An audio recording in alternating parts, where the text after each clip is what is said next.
Hello everyone, welcome back to a second video in the series, and hello to whoever found this one first, regrettably. This is another speculative look into an Imperial Guard roster. This is a faction that now we know is actually a full inclusion in the game, and not a small knockoff just to supplement the Imperium. This will come with problems that I will discuss later down the line, but for now we can focus on how incredibly wrong I was. With absolutely zero chaos in the game, the Imperial Guard has the Orcs and the horrifically elite Eldar to face, so what do we know for a fact they will be getting going into the game? Sadly, not a lot. We have a confirmed look at the infantry squads and Leman Russes in the gameplay trailer, respectively, with a small hint of a Valkyrie in the key art for the game itself. Now, it could just be an armory ability for whatever reason, or not appear at all, but that would be utterly heartbreaking, so I really hope that doesn't happen.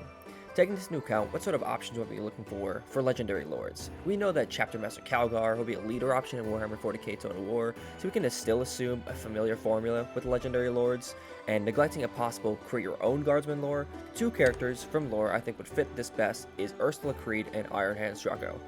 Ursula is a great face for the Imperial Guard and is a standard battle leader, able to buff up multiple troops all around her with orders. Orders in the tabletop, assuming someone here does not play, simply improves certain stats, fixing bayonets to do better in melee, aiming for better hits, etc. Ursula is exceptional at these, and is going to be a linchpin for the army. Now for the Iron Hand, he's very unorthodox, but creates a great dichotomy from Ursula, a much more battle-hardened melee fighter. He also very well represents the Catechins and is a renowned leader. I toyed with the idea of a certain other lord, but we'll see him in the other DLC section. While not as good of a support choice as Ursula, he can absolutely hold his own, and I expect him to be fairly tough for a guardsman. Moving on to the basic lords, the Commissar is an obvious choice that I would put my life on the line we'd get. These are your basic commander for any fighting force in the Imperium, and understand how disposable they are, able to kill one member of a squad to boost the morale for the rest of them. I expect this to be an ability in which they literally kill someone to give the unit unbreakable or improve morale for everyone around them. The second option I had a lot of trouble dealing with before settling on the Cadian Command Squad. These few are a mobile squad of officers with supportive weapon options to hit a little harder. Perhaps, personally, I would not be surprised to see the Commissar as the only generic lord option, but these would give you a more infantry-focused army. They can dish out a lot more range firepower than the Commissar. Our hero options are a bit more varied, with the Primaris Psyker being our one and only magic option available to the Imperium that I remember. He helps guards against psychic attacks for your units, so expect magic resistance buffs for nearby troops, or psychic resistance, however they want to keep that in. He also can dish out psychic attacks towards the enemy, which are armor-piercing, devastating attacks, great for anti-elite. For all your vehicles, the Depths Mechanicus have provided an Engine Seer. Similar to the Tech Marine, these guys heal your vehicles and can do decently well in melee. He would also provide buffs to said vehicles, good if you're rushing them. As for a Pipe Dream, definitely something like the Calidus Assassin or the Eversor Assassin. These are master assassins of the Imperium and can disguise as other people. They are apex predators of all high-value targets. They're also an Imperial agent, which are not getting their own army. They're definitely not getting their own army, but I would love to see them in the Imperial Guard or even the Space Marines as a campaign-exclusive agent. I wouldn't even mind rogue traders acting as merchants from Medieval 2. As for the lapse option, I did struggle to think of one, but decided to put Gaunt's Ghost as a legendary hero option. They're a very stealthy squad of killers, incredible at assassinations of high-value targets. However, multiple members of the squad are good at melee, so don't expect them to get caught out and have too many issues. Very similar to the Cadian Command Squad, where they're a congealment of multiple people. Now is a great time to point out my thinking process of trying to put this together. We are sadly not going to get every unit from Tabletop. I want to pick very iconic units that fit together and make a solid framework to expand on. So I try to pick what best exemplifies the faction and what is unique from a gameplay perspective. So now we can talk about the infantry of the Imperial Guard, which is where they mostly get their renown from. Almost every single one of these can be equipped with special weapons such as flamers, melters, plasma, etc. So specific squads like the Hellblaster squads for the Space Marines are completely unnecessary. Your standard infantry squads are very large unit-sized gunners that are there just for numbers. They're incredibly weak in melee, and they're there for suppressing the enemy. Do not expect any leadership debuffs when these guys get slaughtered by orcs, hence the meat shield. Moving on to your heavy weapon squads, it's what it says in the tin. These are your very slow, heavy weapon teams that dish out a majority of range damage. Heavy bolters or las cannons for either anti-infantry or anti-elite killing. However, like their non-heavy brothers, are very susceptible being slaughtered in melee. Expect them to have to be set up before they can start firing. Unlike that, however, are the Catechin Jungle Fighters. These are stealthy, very mobile melee killers. I expect a Flamer variant, as these are very close-range monsters that are meant to skulk the battlefield and attack when they are most needed, holding their own with whatever charges them, as long as it doesn't have too much armor. The Death Corps of Krieg are possibly more iconic than the Guard themselves. While they are just an infantry squad, a side grade, their leadership in the books is their most defining characteristic. I would like them to be borderline unbreakable, that will stand their ground against anything with their shovels. However, what is not a side grade are the Kasserkin, the elite infantrymen who have much better armor, weapons, and skills. On the tabletop, they can order themselves, so expect a few skills where they can buff themselves in certain aspects when needed. When you do need something heavier, however, you move on to our Bulgarin. These are larger abhumans, and they are very defensive and slow units who protect others around them and use small grenade launchers as shields. Use them as screens. Don't expect them to be very different from the ogres of Total Warhammer 3. Now, Imperial Guard faction as a horde, hence the multiple meat shield options you have for their infantry, they heavily rely on tanks for damage. However, one tank absolutely dominates this field, and that is the Leman Russ. So much so that I had to dedicate an entire section to it. These are the mass-produced tanks of the Imperium, and most likely the earliest machine of war you're going to get, besides Sentinels, which we'll get to. Expect the Leman Russ to have different gun variants, such as the Las Cannon, Heavy Bolter, Flamer, etc.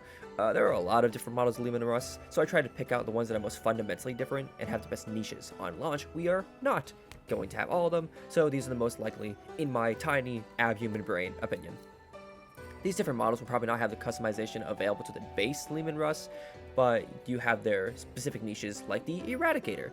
The Eradicator is meant to specifically destroy buildings and cover. Put on it whatever you don't want to see anymore, as long as it's a building. With how much emphasis is being put on the cover and destructible environments in the game, and the live streams before the launch actually happens, I hope this gun makes it in. Next up is your Exterminator, and very quickly I am realizing how tired I'm getting of these names. God. This is a twin autocannon high fire rate infantry exterminator, wonderful for suppressing the enemy and gunning down any hordes of orcs. Another specialty of it is its withering fire, specifically similar to the weeping blades of the Skaven of Warhammer 2. It lowers the armor rating of whatever you shoot at. So in conjunction with a higher damaging gun like the Eradicator or the next Leman Russ here, is a very devastating combo. So you can get what's next, the Vanquisher. This is a long-range anti-elite or anti-monster gun, which is really its only specialty. Put it at whatever you don't want to see anymore, except this time it's a monster instead of a building. Now, all Leman Russes can come equipped with a Hunter Killer Missile, a single-use explosive. Depending on how extensive the customization is for each Leman Russ, expect an expensive but very powerful single-entity sniping tool. I would assume you'd have to buy each one, but if not, let it loose. Now onto where more of your damage lies, the other vehicles of the Imperial Guard. Getting out of the way, the last confirmed entity in the roster is the Valkyrie. This is a fast troop transport equipped with grav chutes to airdrop troopers, like SWAT teams deploying from helicopters. It is equipped with a heavy bolter, can be replaced with missile pods, however, all very good for gunning down anything near you. And of course it is flying, hard to pin down. Then you have your Basilisk. God, the Imperial Guard is trying to kill me. Oh no. Slow, massive artillery batteries with Earthshaker rounds. Anything this hits will be drastically slowed. Use this on an enemy unit and then follow up with anything harder to hit, or even choose it to shoot harder. Dealer's choice.